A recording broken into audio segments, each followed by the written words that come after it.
পরম প্রেমময় শ্রী শ্রী ঠাকুর অনুকূল চন্দ্রের চরণে শত সহস্র কোটি কোটি প্রণাম। পরম প্রেমময় শ্রী শ্রী বড়মার চরণে আমার শত সহস্র কোটি কোটি প্রণাম। পরম প্রেমময় শ্রী বরদার চরণে আমার শত সহস্র কোটি কোটি প্রণাম। পরম পূজ্য পাদ ও দাদার চরণে আমার শত সহস্র কোটি কোটি প্রণাম। বর্তমান আচার্য দেবীর চরণে আমার শত সহস্র কোটি কোটি প্রণাম। উপস্থিত ভক্তমন্ডলীগণ যারা জানেন শুনছেন তাদেরকে জানাই আমি আমার আনন্দ জয়গুরু। ঠাকুরের আলোচনা প্রসঙ্গে ছোট ছোট লেখাগুলো আমি আপনাদেরকে পড়ে পড়ে শোনাচ্ছি। ঠাকুর আলোচনা প্রসঙ্গে ঠাকুর অষ্টম খণ্ডে আলোচনা প্রসঙ্গে লিখেছেন, সব মানুষকে তালগোল মিলিয়ে থাকতে হয়। এর কারণ একজনের সুখ আর একজনের দুঃখ এগুলো সবার মধ্যে মিলেমিশে নিয়ে থাকতে হয়। ঠাকুর সুন্দরভাবে এখানে লিখেছেন। শেষে ঠাকুর হাসতে হাসতে বললেন, সব পাগল। পাগল কয় কি? সবাই খুশিতে উচ্ছল হয়ে উঠলেন। পাশের পরিবেশে, তোমার ঘরের বাড়ির পরিবেশে পাড়াপড়শি যাকে বলো, উনি কেমন আছেন না আছেন তোমরা খোঁজ খবর নাও? সব সময় নিজেকে নিজে নিয়ে ব্যস্ত থাকো? দেখা দরকার লাগে পাশের লোক কেমন, ভালো, কি করছে না করছে, সকালবেলা ঘুম থেকে উঠে কি খাচ্ছে না খাচ্ছে জানা দরকার। এসব না জানলে মানুষের মধ্যে ভালোবাসা ফুটে ওঠে না। কিন্তু বর্তমান যুগে মানুষ যদি এরকম জানকারি নিয়ে চলে, কেউ জানতে যায়, লোকে তাকে নিন্দা করে, বলে এ তো খালি এর বাড়ি ওর বাড়ি খবর নিয়ে বেড়ায়, এর কোনো কাজকর্ম নেই। কিন্তু ঠাকুর বললেন, এসব কথা তোমরা গায়ে মাখবে না। তোমরা তোমাদের মতন কর্তব্য করো। কে কি বললো ভাবতে যাবা না। ঠাকুর আবার সুন্দর করে লিখেছেন, পাশের লোকটি আছে কিনা তোমাকে দেখতে হবে। তার দুঃখ যতক্ষণ মোচন না হয়, তুমি ততক্ষণ ওনার দুঃখটাকে তুমি অনুভব করছো, তখন তো তুমি নিজে সুখী হতে পারবে না। হ্যাঁ, সবার মনের মধ্যে এরকম মনে হয়। তাই অপরের মঙ্গল কামনায় নিজ মঙ্গলের প্রসিদ্ধি।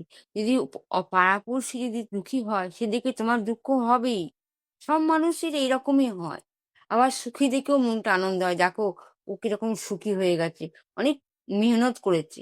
আর অপরের মঙ্গল কামনায় নিজ মঙ্গলে দয়াল যে কথা বলেছেন সত্যানুসরণে, এ যুগের মানুষ মহাবিশ্বের খবর রাখে, অথচ পাশের বাড়ির খবর তারা রাখে না। শ্রী ঠাকুর মজাই করে প্রমাণ করে দিলেন, মজায় মজায়, একে বিশ্বজয় বলে না। ঠাকুর তখন হাসতে হাসতে এটাও বললেন, একে বিশ্বজয় বলে না। তোমার পাড়াপড়শি কত দুঃখী আছে, তার ছেলেটা বাড়িতে আসছে না, দূর থেকে তাকে টাকা পাঠাচ্ছে না, সে কি করে খাবে, নানান সমস্যা হতে পারে।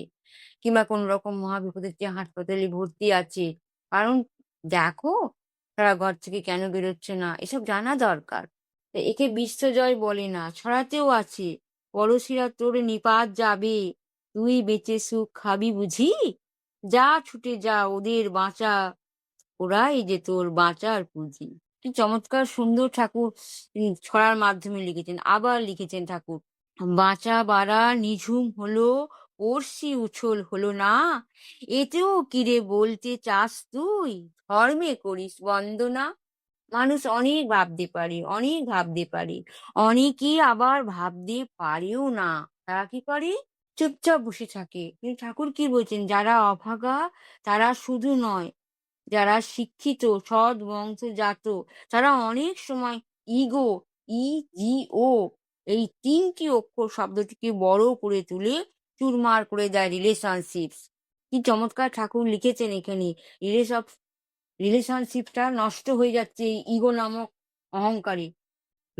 রিলেশন, ঠাকুর আরো বলেছেন, এই রিলেশনশিপটা 12 অক্ষরে শব্দকে অনেকে আবার হীনমন্যতা থেকে অনেক কিছু করার ক্ষমতা থাকলেও আসল কাজ থেকে পিছিয়ে গিয়ে তেসরা চাষ দেওয়ার আয়োজন করে। কি সুন্দরভাবে ঠাকুর লিখেছেন যে ইগো মানুষকে কি করছে, রিলেশনশিপটাকে শেষ করে দিচ্ছে। আর কি করছে, আর একটা নতুন তেসরা চাষ দেওয়ার আয়োজন করেন। শ্রী ঠাকুরের ভক্তশ্রীদের মধ্যে আচার্য পরম্পরা সুমহৎ ঐতিহ্যে ওইসব ছোটখাটো অহংবোধকে অমন্তর বাধাকে বাধ্য করে না, কে করে এগিয়ে চলার অভিজ্ঞান। এখানে ঠাকুরকে নিয়ে যারা চলবে, ঠাকুরের যে বিধিবিধান বুঝবে, নীতি পড়বে, ঠাকুরকে নিয়ে যে সৎসঙ্গ নিয়েছে তাদের না থাকবে না তাদের জীবনে। হ্যাঁ করে এগিয়ে চলার অভিজ্ঞান আমরা খুঁজে পাই। এইভাবেই পুরুষোত্তম প্রেরণা ভুলকে বারবার ভুল দিকে ফিরিয়ে তোলে। পরম প্রেমময় শ্রী ঠাকুর কি সুন্দর এখানে বলেছেন, এইভাবেই পুরুষোত্তম প্রেরণা ভুলকে বারবার ভুলকে বারবার ফুল রূপে গড়িয়ে তোলে, ফুটিয়ে তোলে। গড্ডল প্রবাহ থেকে আমাদের সৎসঙ্গ আন্দোলন তাই ভিন্ন দ্বীপ সন্ধানী। অনেকেই কঠিন পরীক্ষা দিতে হয়েছে, অনেককেই আমাদের এইসব সৎসঙ্গীদেরকেও কঠিন পরীক্ষা দিতে হয়েছে। ধ্যান দিয়ে, তপস্যা দিয়ে, ঐকান্তিকতা দিয়ে তারা উত্তীর্ণ হয়েছেন। শ্রী ঠাকুর নিজের জীবনেও এই ব্রত পালন করে দেখিয়ে গেছেন। বহু ক্ষেত্রেই তার জন্য কি প্রতিদান পেতে হয়েছে সেটাও আমরা দেখেছি। কিন্তু তিনি তার স্বভাব থেকে এতটুকু বিচ্যুত হননি। মানুষের কল্যাণের জন্য তিনি সর্বস্ব দিতে পারতেন। একটা মানুষকে মানুষ করে তুলতে, একটা সাম্রাজ্যকে প্রচুর করে দিতে তিনি কুণ্ঠিত নন। তিনি এমন কথাও বলেছেন, আমি জানি যে পাত্রটা ফুটো, ওখানে জল দিলে বেরিয়ে যাবে। ঠাকুর বলছেন, কিন্তু বারবার বারবার বারবার যদি জল ঢালা হয়, ঢালতে ঢালতে যদি শ্যাওলা পড়ে যায়, তখন তো ফুটোটা বন্ধ হয়ে যাবে। সেই আশাই আমার অভিষিপ্ত সাধনা। সেই প্রেম সাগরের মধ্যে আনন্দের স্রোতে প্রবলভাবে উপস্থিত হয়ে যাব আমরা। তার তটের কাছে গিয়ে বিষণ্ণতা ধুয়ে আঁচলা ভরা নিয়ে জল। বিচিত্র অভিজ্ঞতার কাছে তাই তৃষ্ণার্ত যেমন ঝর্ণার কাছে যায়, ঠিক সেইভাবে সুখ দুঃখের প্রবল অভিজ্ঞতা জীবনকে চিনতে শেখায়। ঠাকুরের সঙ্গে যদি আমরা সব সঙ্গে ঠাকুরকে মাথায় নিয়ে চলতে পারি, ঠাকুরের নামকে নিয়ে জপা করে আমরা দিন শুরুবাত করতে পারি, তাহলে দেখবো এই ঠাকুরের বাণীর স্রোতে, ঠাকুরের এই লেখার মতন আমরাও কি করব, আনন্দ স্রোতে ভেসে যেতে পারবো। আর কি হবে, সুখ দুঃখের প্রবল অধিকার জীবনকে চিনতে শিখিয়ে দেবে। বোঝার পথে তিনি সহায় বলে অবান্তর বোঝা নামাতে পারি অনায়াসে। এই তো জীবন সাধনার পথ। পরম প্রেমময় শ্রী ঠাকুর আমাদের জীবন সাধনার পথ সুন্দরভাবে শিখিয়ে দিয়ে গেছেন। তিনি বলেছেন মানুষের সঙ্গে মানুষের কিভাবে ব্যবহার করা দরকার, মানুষের সঙ্গে মানুষকে ধুম ধারাম কথা বলে তাদের মনে আঘাত না দিয়ে তাদের সঙ্গে সমস্ত তাদের দুঃখ সমস্ত সুখ শুনে সেইভাবে মানুষের সঙ্গে থাকলে, পাড়াপড়শির সঙ্গে থেকে আমরা যদি চলতে পারি, তাহলেই আমাদের জীবন সুন্দরভাবে উঠবে। কিন্তু পৃথিবীতে মানুষ তার সময় কোথায়? তারা নিজেকে নিজেই নিয়ে ব্যস্ত থাকে। আর মানুষের মনের মধ্যে ইগো বেশি হয়ে যাচ্ছে। ইগো দিয়ে তাদের রিলেশনশিপ, আত্মীয়-স্বজন, বন্ধু-বান্ধব সব নষ্ট করে দিচ্ছে। এই পরম প্রেমময় শ্রী ঠাকুরের আলোচনা প্রসঙ্গে যদি আমরা পড়তে পারি, আমরা আমাদের নিজেদের মধ্যে যে ভুলগুলো আছে, সেগুলোকে বের করতে পারবো। আর সেই ভুলগুলোকে বারবার যদি আমরা শোধরাবার চেষ্টা করি, সে ভুলই ফুল রূপে ফুটে উঠবে আমাদের জীবনে। পরম ব্রহ্মা শ্রী ঠাকুরের আতুল চরণে সবার মঙ্গল কামনা করি। আপনারা ঠাকুরকে নিয়ে চলুন, ঠাকুরের আলোচনা প্রসঙ্গ শুনুন, জানুন। পড়লে তো খুবই ভালো হয়। ঠাকুর যাজনের মাধ্যম দিয়ে সবাইকে সতর্ক করে দিয়েছেন যে মানুষের উপকার মানুষই করে। মুখ না মুড়ে তার দুঃখ, তার সুখ দেখে আমাদেরকে চলা দরকার। কখনোই মানুষের পরিবেশের সঙ্গে থাকতে গেলে কখনোই যে দুঃখী হয় পাড়াপড়শি, তাদের দুঃখ দেখে হাসতে নেই। কখন ভগবানের কাছ থেকে আমাদের ওই দুঃখ ফিরে আসে তা তো কোনো প্রমাণ পাওয়া নেই। আমরা তো বুঝতে পারছি না আমাদের ফিউচার কিরকম।